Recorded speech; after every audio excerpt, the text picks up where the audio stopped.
নমস্কার, অ্যাস্ট্রোস্কোপ ইউটিউব চ্যানেলে সকলকে স্বাগত জানাই। আজকে আমরা আলোচনা করব গ্রহদের রাজনীতির ব্যাপারে।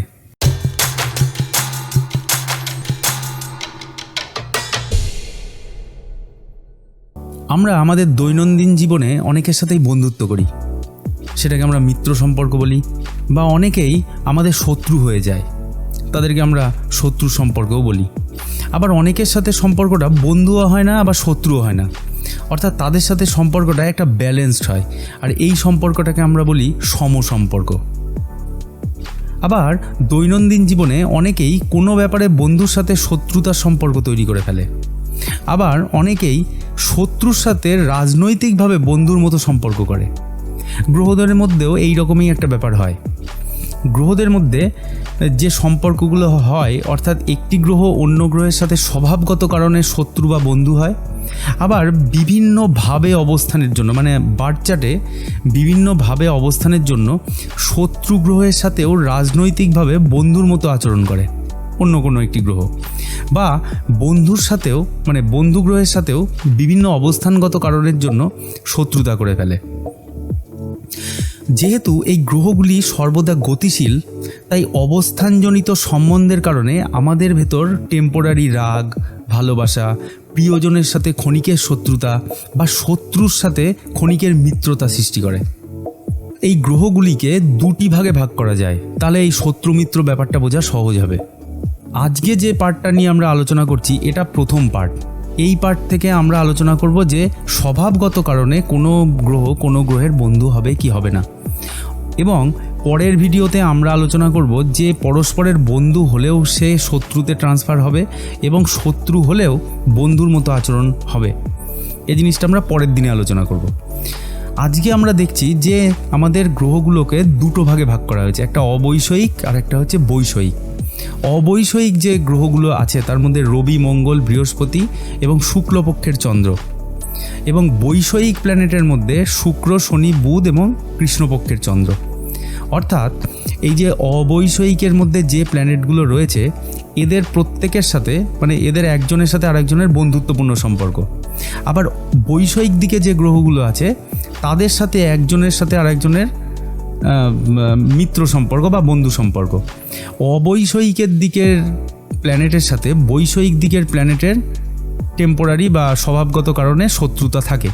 এখানে চন্দ্র এবং বুধের ব্যাপারে এক্সেপশনাল ব্যাপার আছে, যেটা আমি পরে আলোচনা করছি। চন্দ্র আর বুধ একটু সামান্য একটু চেঞ্জ আছে। এবার দেখা যাক যে আমরা গ্রহ দেখছি, এখানে সবকটা গ্রহ লিখেছি। এবার গ্রহদের মিত্র সম্পর্ক কি বলেছিলাম, কালার দিয়ে আপনারা বুঝতেই পারছেন যে রবি যেদিকে ছিল অবৈষয়িকের দিকে, তো রবির সাথে মঙ্গল, বৃহস্পতি এবং চন্দ্র এদের মিত্র সম্পর্ক। আচ্ছা, এবার চন্দ্রের সাথে রবির মিত্র সম্পর্ক, এবং বুধ ছিল বৈষয়িক দিকে, বুধের সাথে চন্দ্রের একটা এক্সেপশনাল রিলেশন। বলেছিলাম যে চন্দ্র আর বুধের কেসে একটু এক্সেপশনাল পাবো, সেখানে আমরা দেখলাম যে চন্দ্র বুধকে মিত্র বলে মনে করে। আচ্ছা, এবার আসলো মঙ্গলের পার্ট। মঙ্গলের দিকে আমরা পাবো মঙ্গল মিত্র সম্পর্ক করবে চন্দ্র, রবি এবং বৃহস্পতির সাথে। আবার বুধের মিত্র হচ্ছে রবি আর শুক্র। বুধ কোন দিকে ছিল? বুধ ছিল বৈষয়িক দিকে, তার মানে বুধের সাথে শুক্রের সম্পর্ক থাকাটা ন্যাচারাল, কারণ ওরা বৈষয়িক দিকের গ্রহ। কিন্তু বুধের এক্সেপশনাল পার্ট হচ্ছে বুধ রবির সাথে, যে অবৈষয়িক প্ল্যানেট রবি, তো এই বুধের সাথে, মানে বুধ রবিকে মিত্র বলে মনে করে। এবার আসলো বৃহস্পতি ও রবি, চন্দ্র, মঙ্গল এদের সাথে নিজেদের মিত্র সম্পর্ক। শুক্র বুধ এবং শনির সাথে মিত্র সম্পর্ক। শনি বুধ এবং শুক্রের সাথে মিত্র সম্পর্ক। রাহু আর কেতু এরা দুজন আছে। বেসিক্যালি অনেকে মনে করেন যে কেতু হচ্ছেন অবৈষয়িক প্ল্যানেটের, অবৈষয়িক ক্যাটাগরির মধ্যে, আর রাহু হচ্ছে বৈষয়িক ক্যাটাগরির মধ্যে। তাহলে রাহু যদি বৈষয়িক ক্যাটাগরির মধ্যে হয়, তাহলে ওর মধ্যে যে প্ল্যানেটগুলো ছিল শুক্র, শনি, তাদের সাথে রাহুর মিত্র সম্পর্ক হবে। আবার কেতু, তার সাথে রবি, চন্দ্র, মঙ্গল এদের মিত্র সম্পর্ক হবে। এবার আমরা দেখব যে শত্রু সম্পর্ক কীরকম হয়। শত্রু সম্পর্ক হলো যে রবি যেদিকে ছিল তার উল্টো দিকে ছিল কে? শুক্র এবং শনি। তাই জন্যে একজন অবৈষয়িক প্ল্যানেট, অন্যজন হচ্ছে বৈষয়িক প্ল্যানেট, তাহলে দুজনের মধ্যে এদের শত্রু সম্পর্ক হবে। আচ্ছা, এবার একটা জিনিস বলে রাখি, চন্দ্রের কেসে এক্সেপশনাল কেসটা কি, চন্দ্রের কোনো শত্রু নেই, সেই জন্য জায়গাটা ব্ল্যাঙ্ক আছে। তাহলে চন্দ্রের কোনো শত্রু না থাকলে বাকি সম্পর্কগুলো মানে বাকি প্ল্যানেটদের সাথে চন্দ্রের সম্পর্ক কেমন, এটা আমি পরে আসছি। এবার আসলো মঙ্গল। মঙ্গল বুধকে শত্রু বলে মনে করে, ঠিক আছে। তাহলে শুক্র শনিদের সাথে সম্পর্ক মঙ্গলের কীরকম আমি পরে দেখাচ্ছি। এরপরে আসলো বুধ। বুধ শত্রু বলে মনে করে কিন্তু চন্দ্রকে। দেখুন একটা খুব মজাদার জিনিস, চন্দ্র কিন্তু বুধকে মনে করে মিত্র, কিন্তু বুধ চন্দ্রকে মনে করে শত্রু, ঠিক আছে। এরপরে আসলো বৃহস্পতি, যেহেতু অন্য ক্যাটাগরিতে চলে আসছে। বৃহস্পতি বুধ এবং শুক্রকে শত্রু বলে মনে করে।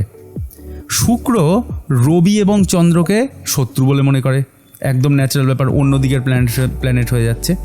শনি আবার শত্রু বলে মনে করে চন্দ্র রবি এবং মঙ্গলকে।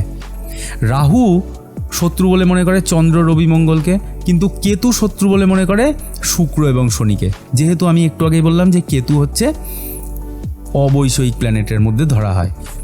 এখন ব্যাপারটা হচ্ছে যে এই যে আমি বললাম যে চন্দ্রের কোনো শত্রু হয় না, তাহলে বাদ বাকি প্ল্যানেটের সাথে চন্দ্রের সম্পর্ক কি? এই সম্পর্কটাকে আমরা বলি সমসম্পর্ক। সমসম্পর্কটা মানে এরকম হয় যে রবি বুধের সাথে সমসম্পর্ক মেনটেন করে চলে। তার মানে কি, বুধ রবিকে মিত্র বলে মনে করে, কিন্তু রবি বুধকে মনে করে যে এর সাথে আমার সম্পর্কটা সম। মানে রবি বুধকে কখনোই মনে করে না এই আমার জন্য খুব বেশি বেনিফিশিয়াল বা খুব বেশি হার্মফুল। যখন বুধ কোনো শত্রু গ্রহ দ্বারা পীড়িত হবে বা রবি খুব পীড়িত হবে, তখন বুধের ক্যারেক্টারটা চেঞ্জ হবে বা এদের সম্পর্কটা অন্যরকম চেঞ্জ হবে। সেই সম্পর্কগুলো আমি পরে আসবো যে এর এফেক্ট কীরকম আসে। আজকে শুধু বলছি যে স্বভাবগত কারণে কোনো গ্রহ অন্য কোনো গ্রহের কীরকম রিলেশনটা হয়। তো এখানে দেখতে পাচ্ছেন যে চন্দ্রের সাথে বাকি সমস্ত গ্রহের কিন্তু সমসম্পর্ক, মানে কেউ কাউকে কিছু বলে না, নিউট্রাল ব্যাপার। মঙ্গল শুক্র ও শনির সাথে কিন্তু সমসম্পর্ক বজায় রেখে চলে, ঠিক আছে, কিন্তু শনি কিন্তু মঙ্গলকে শত্রু বলে মনে করে। শুক্র কিন্তু মঙ্গলকে সমসম্পর্ক বজায় রেখে চলে। তার মানে আমরা কি দেখলাম, মঙ্গল আর শুক্রের মধ্যে সম্পর্ক হচ্ছে দুজনের নিউট্রাল। মঙ্গল ও শুক্রকে কিছু বলবে না, আবার শুক্র মঙ্গলকে কিছু বলবে না। এটা বলছি অবস্থানগত দিক থেকে নয়, এটা বলছি স্বভাবগত দিক থেকে। এরপরে আসলো শনি। আচ্ছা, বৃহস্পতি শনির সাথে সম্পর্কটা কিন্তু সমসম্পর্ক। বৃহস্পতি শনিকে খুব বেশি পীড়িত করে না, বা শনি বৃহস্পতিকে খুব বেশি পীড়িত করে না। দেখতে পাচ্ছেন বৃহস্পতি শনির সাথে সমসম্পর্ক। আবার শনির কেসে দেখুন বৃহস্পতি শনির সম।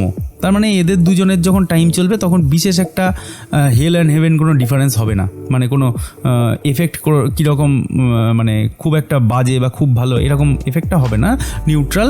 সেটা যোগের ওপরে ডিপেন্ড করবে, কোন যোগ চলছে, কার কী মহাদশা চলছে, সেগুলো আমি পরে আলোচনা করব। তো এবার আসলো আমাদের রাহু সমসম্পর্ক নির্ভর করে চলে বুধ এবং বৃহস্পতির সাথে, এবং কেতুও বুধ এবং বৃহস্পতির সাথে সমসম্পর্ক বজায় রেখে চলে।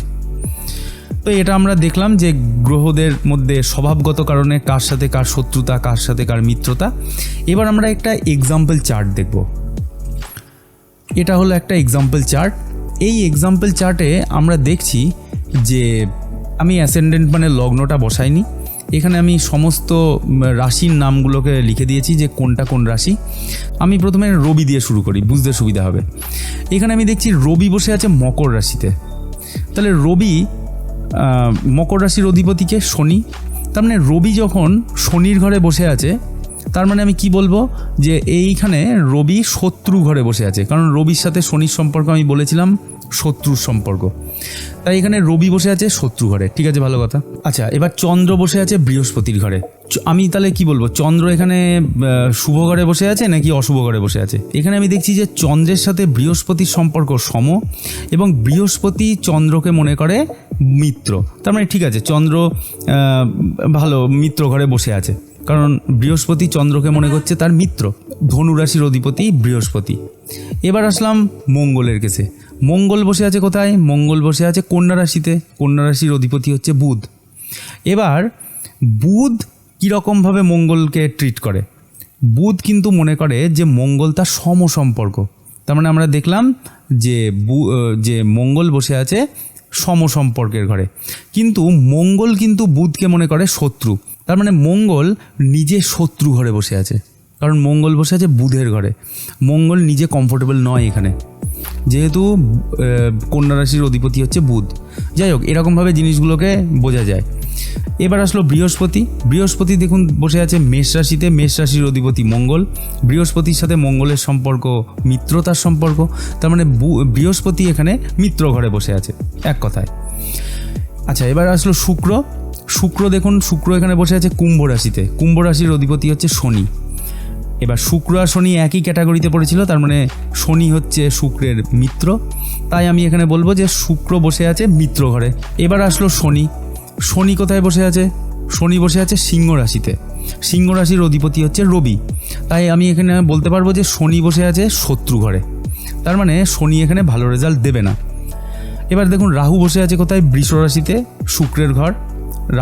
রাহুর সাথে শুক্রের সম্পর্ক হচ্ছে মিত্র, তাই বলবো যে রাহু ভালো ঘরে বসে আছে। আবার কেতু বসে আছে বৃহস্পতির ঘরে। বৃহস্পতির সাথে কেতুর সম্পর্ক হচ্ছে সমসম্পর্ক, ঠিক আছে, সমসম্পর্কে কেতু বসে আছে। তো কিন্তু এখানে একটা জিনিস দেখার মতো ব্যাপার যে এখানে রবি বসে আছে শনির ঘরে এবং শনি বসে আছে রবির ঘরে। তার মানে শনিও এখানে কমফোর্টেবল নয়, আবার রবিও এখানে কমফোর্টেবল নয়। জাস্ট এটা আমি বলছি কিন্তু আপাত দৃষ্টিতে, আমি কোনো যোগ বা কোনো কীরকম রেজাল্ট হবে এসব কিছু বলছি না। জাস্ট এখানে আমি যেটুকু থিওরি বুঝলাম আমরা শুধু সেই থিওরিটাকে অ্যাপ্লাই করলাম যে কে কার ঘরে শত্রু, কে কার ঘরে বন্ধু, ব্যাস এইটুকু। এবার এখানে এফেক্ট কেমন হবে, বা আমাদের জীবনে অনেকেরই আছে যে মকর রাশিতে রবি বসে আছে, তার মানে আমরা কি তাকে বলে দেবো যে তোমার রবি প্রচণ্ড বাজে বা ব্যাড রেজাল্ট দেবে? এরকমটা নয়। একটা জিনিস জানলে অবাক হবেন যে রবি যখন মকর রাশিতে ঢোকে, ঠিক আছে, তখন কিন্তু আমাদের মকর সংক্রান্তি হয়। ওই দিনটা খুবই পবিত্র দিন বলে মনে করা হয়। আমরা অনেকে গঙ্গাতে স্নান করি বা জিনিসটাকে অনেকটা পবিত্র দিন বলে মনে করা হয়। তার মানে প্র্যাকটিক্যাল সেন্স আর থিওরিটিক্যাল সেন্সের মধ্যে অনেক বেশি পার্থক্য আছে, সেটাকে বুঝতে হবে। আমরা কিছু থিওরির ওপরে বেস করে তবে আমরা প্র্যাকটিক্যালের এক্সাম্পল দেব। তো এখানে থিওরিটা আমরা এটা জানলাম যে কোনো গ্রহ যখন কার সাথে কার স্বভাবগত শত্রুতা, সেটা আমরা জানলাম। এর পরের ভিডিওতে আমরা আলোচনা করব যে অবস্থানগত কারণে কীরকমভাবে শত্রুতা বা কীরকমভাবে মিত্রতা হয়। দেখা যাবে তখন গিয়ে দেখা যাবে যে শনির টাইমে বা শনির দশাতে, রবির অন্তর্দশাতে খুব ভালো রেজাল্ট আসছে, ঠিক আছে। সেই জন্য এটা ভাবার কোনো কারণ নেই যে আমাদের কোনো প্ল্যানেট শত্রু ঘরে বসে আছে মানে আমরা খুব ব্যাড রেজাল্ট পাবো, এরকম ব্যাপারটা নয়। এই জিনিসটা থিওরির উপরে বেস করতে হয় এবং বেস করে আমরা পরের ভিডিওতে এটা জানবো যে কার প্ল্যানেট সত্যি সত্যি খারাপ রেজাল্ট দেবে, কার প্ল্যানেটের দুটো টাইমে, মানে কোনো প্ল্যানেটের দশা, কোনো প্ল্যানেটের অন্তর্দশাতে কার জন্যে খুব ব্যাড রেজাল্ট আসবে, বা কীরকমভাবে আমরা প্ল্যানেটের ক্যারেক্টার জাজ করতে পারবো, সেইটা আমরা নেক্সট ভিডিওতে দেখব, ঠিক আছে। আজকের ভিডিও এই পর্যন্তই। নেক্সট ভিডিওতে আমরা এরই সেকেন্ড পার্ট আলোচনা করব। Thanks for watching and keep supporting.